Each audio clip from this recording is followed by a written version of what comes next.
Now, you moved to the Gold Coast from Port Macquarie. What are the advantages of training on the coast here?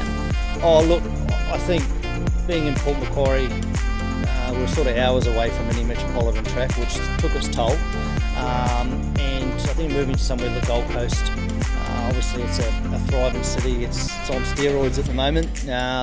Everyone wants to live here. There's a bit of money around here. So what it does is just attract a different client base for us.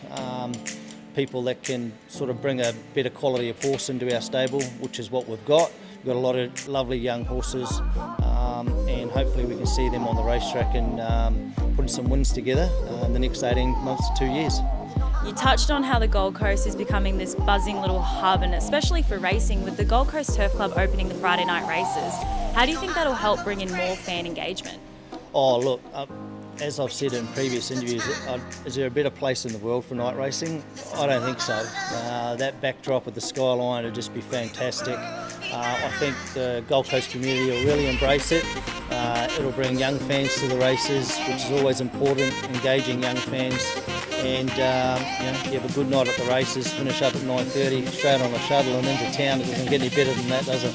Definitely not. Now, on a bit more of a serious note, I suppose, if there was one thing that you would like to see the racing community do to help attract that next-gen audience into our sport, what would it be?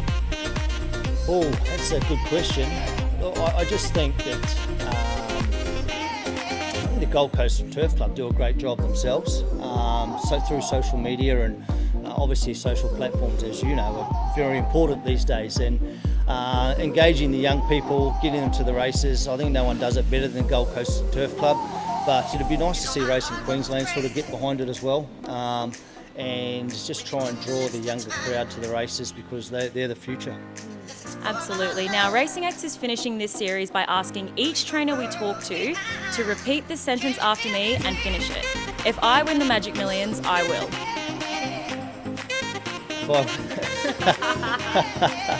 Well, this is an easy one for me, Bella, because I said last week on my podcast, I've got a fake tooth in at the moment. It's a plate, so I can pull my front tooth out, yeah. So if I win the Magic Millions, you can come back and interview me without my front tooth in.